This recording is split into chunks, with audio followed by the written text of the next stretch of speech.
Hello everyone, मेरा नाम है रोनाल्ड और आप सबका मेरे इस यूट्यूब चैनल में बहुत बहुत स्वागत है।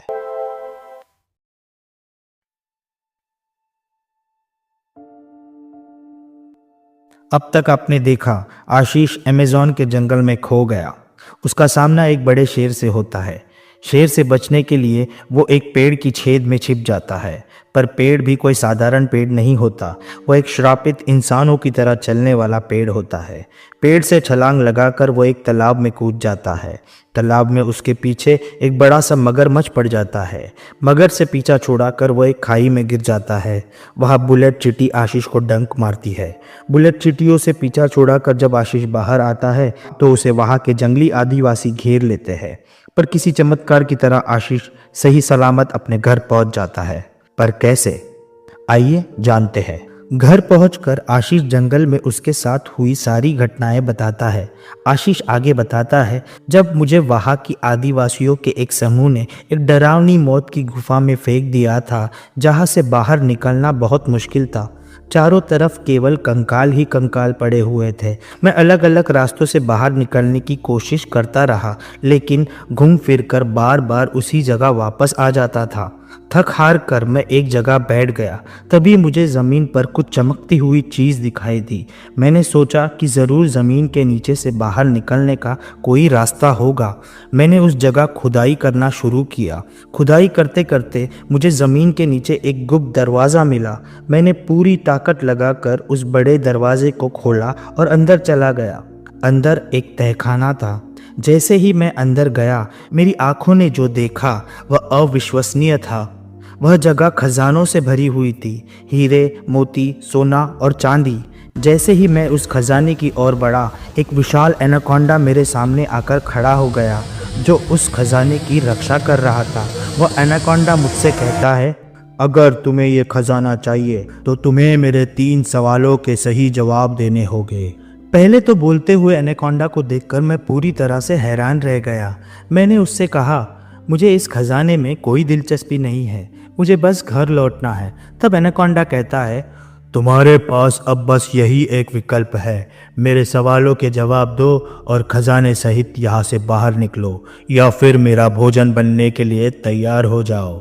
अब आशीष के पास और कोई विकल्प नहीं बचता, इसीलिए वह एनाकोंडा के सवालों के जवाब देने के लिए तैयार हो जाता है। पहला सवाल एनाकोंडा पूछता है, इस खजाने को मिलने के बाद तुम इसका इस्तेमाल कैसे करोगे? आशीष जवाब देता है, पहली बात तो मुझे इस खजाने का कोई मोह नहीं है। मैं मेहनत करके खुद इतना कमा सकता हूँ कि अपने माता पिता के साथ एक अच्छी ज़िंदगी बिता सकूँ। और अगर यह खजाना मुझे मिल भी जाता है तो मैं इसका इस्तेमाल ज़रूरतमंदों की आर्थिक स्थिति सुधार करना पसंद करूँगा। एनाकोंडा को आशीष का जवाब पसंद आता है। एनाकोंडा दूसरा सवाल पूछता है, अगर तुम्हारे साथ कोई बुरा व्यवहार करता है तो तुम उसके साथ कैसा व्यवहार करोगे? आशीष कहता है, मैं अपना कर्म करता रहूँगा, मैं उसके साथ कोई बुरा व्यवहार नहीं करूँगा। अगर उसने मेरे साथ बुरा किया है और उसकी वजह से मेरे साथ कुछ गलत हुआ भी है तो वह मेरे कर्मों का फल होगा, जिसे मैं खुशी खुशी स्वीकार कर लूँगा। और अगर उन्होंने ऐसा करके मेरे साथ बुरा किया है तो उनके कर्मों का फल उन्हें ज़रूर मिलेगा, चाहे वह अच्छा हो या बुरा, वह उनका कर्म होगा और उनका फल। दूसरा सवाल का जवाब भी एनाकोंडा को पसंद आता है। तीसरा और अंतिम सवाल, आज से 400 साल पहले एक राजा था जो अपनी प्रजा पर बहुत अत्याचार करता था। उसके इस गलत व्यवहार को देखकर एक साधु ने उसे श्राप दिया कि वह और उसकी आने वाली हर पीढ़ी गरीबी में जिएगी और कभी सुख नहीं देख पाएगी। अगर तुम उस साधु की जगह होते तो क्या करते? आशीष जवाब देता है, मैं वहाँ की प्रजा को जागरूक करता और उन्हें अपने अधिकारों के लिए लड़ने के लिए प्रेरित करता। जब पूरी प्रजा एक साथ मिलकर राजा के खिलाफ खड़ी हो जाती तो राजा अपनी पूरी सेना के साथ भी इतनी बड़ी प्रजा से अकेले नहीं जीत पाता। वह राज्य किस काम का जिसकी प्रजा ही उसके विरुद्ध हो। इस तरह प्रजा को उनका अधिकार भी मिलता, राजा की आंख भी खुल जाती और ना उसे ना उसकी पीढ़ियों को श्राप भोगना पड़ता। तीसरा सवाल का जवाब सुनकर एनाकोंडा अत्यंत प्रसन्न हो जाता है और अपने असली रूप में आ जाता है। वह एनाकोंडा वही साधु होता है। यह देखकर आशीष को एक और बड़ा झटका लगता है। साधु आशीष से कहता है, मैं इतने सालों से तुम्हारा ही इंतज़ार कर रहा था और इस खजाने की रक्षा भी कर रहा था।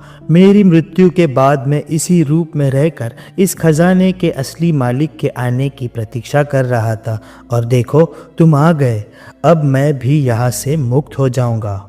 मैं तुम्हारे दिए गए तीनों उत्तरों से बहुत प्रसन्न हूँ। तुमसे पहले जो भी यहाँ आया वह स्वार्थी था। खजाने की लालच में उन्हें अपनी जान से हाथ धोना पड़ा, लेकिन तुमने अपने बारे में नहीं, दूसरों के उद्धार के बारे में सोचा।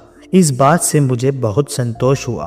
काश मैंने उस समय तुम्हारे दिए गए तीसरे उत्तर जैसा रास्ता अपनाया होता तो आज तुम्हें और तुम्हारी पीढ़ी को इतना कुछ सहना नहीं पड़ता। साधु आगे कहता है, यह सारा खजाना वास्तव में तुम्हारा ही है। आज से 400 साल पहले जिस राजा को साधु ने श्राप दिया था वह साधु मैं ही था और तुम उसी राजा के वंशज हो, इसीलिए यह खजाना तुम्हारा हुआ। इतना कहकर साधु उस सारे खजाने को एक ही सोने के जादुई लॉकेट में बदल देता है और कहता है, इस जादुई लॉकेट को अपने घर के किसी पवित्र स्थान पर रखना। जब भी तुम्हें पैसों की ज़रूरत हो उसके सामने खड़े होकर मांग लेना। तुम्हें जितनी आवश्यकता होगी उतना धन तुम्हें मिल जाएगा। यह कभी समाप्त नहीं होगा। यह कहकर वह साधु मुक्त हो जाता है, संसार का त्याग करता है और वहीं से अदृश्य हो जाता है। थोड़ी देर बाद एक अजीब सी रोशनी फैलती है और आशीष पलक झपकते ही जंगल के सुरक्षित क्षेत्र में पहुंच जाता है, जहां रेस्क्यू टीम उसे ढूंढ लेती है और सही सलामत उसके घर पहुंचा देती है। तो कुछ इस तरह आशीष सही सलामत अपने परिवार के पास सुरक्षित पहुंच जाता है और वर्षों से उसके वंश पर लगा हुआ श्राप भी टूट जाता है।